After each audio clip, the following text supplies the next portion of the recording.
Welcome to CalderaCast, an online tool for estimating the consumer demand and power requirements for a future electric vehicle or EV charging station.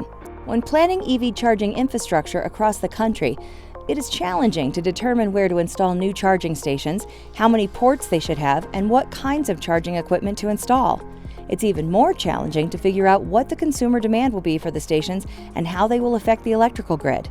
CalderaCast is a tool that answers these questions.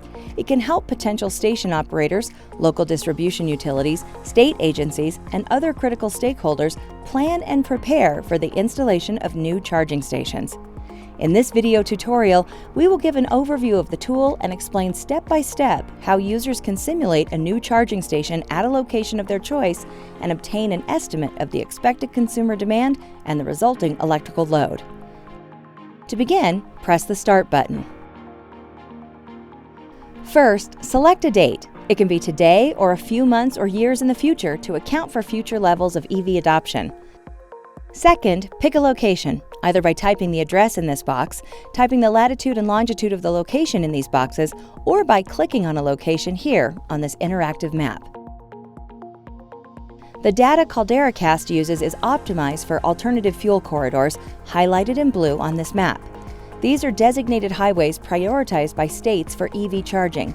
We recommend selecting a location along one of these corridors. When finished, press the Next button. At the top of the Assumptions page, the location where the traffic volume data was collected is displayed relative to the station location you selected. This traffic volume data comes from the U.S. Department of Transportation's Travel Monitoring Analysis System, or TMAS, database. Confidence in the result increases if the TMAS data collection location is closer to the selected station location. Next, a chart shows the estimated state-level EV adoption level for the upcoming years, in terms of the percent of vehicles registered in the state that are EVs. An EV adoption rate is pre-selected based on the date and location you picked, but this value can be adjusted here. Further down the page is a table that details the set of EVs used in the simulation and a chart that shows the expected consumer demand volume for the selected location and day. When finished, press the Next button to move on to the station design page. Here's the fun part, where you decide the design of the charging station by selecting how many ports of each kind to include. Below is a table that details each electric vehicle supply equipment, or charger type, including maximum power, current, and voltage. Both Level 2 and direct current fast charging ports are available, with power levels ranging from 6 to 350 kilowatts.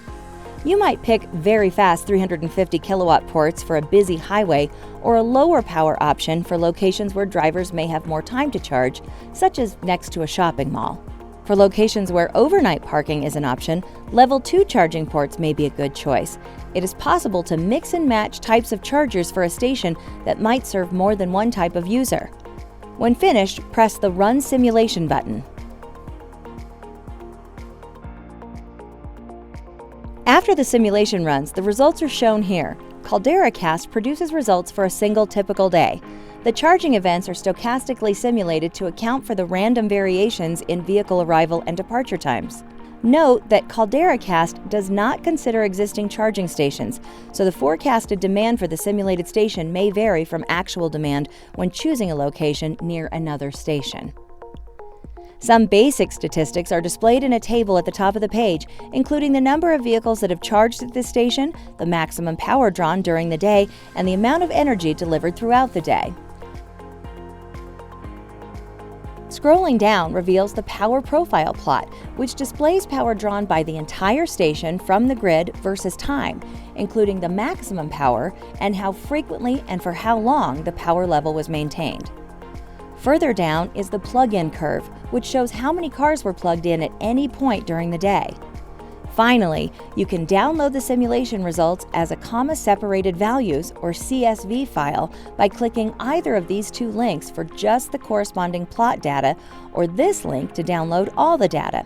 These results may be used for further grid impact or cost-benefit analysis by external tools.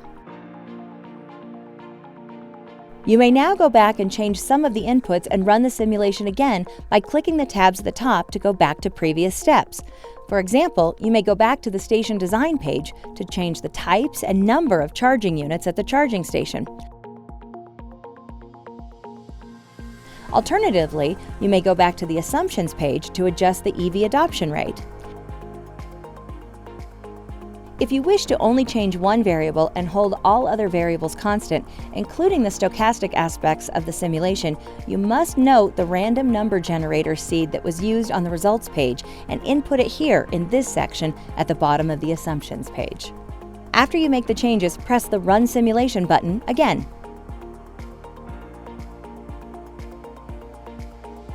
We hope you find this tool helpful for planning EV charging infrastructure and supporting grid systems.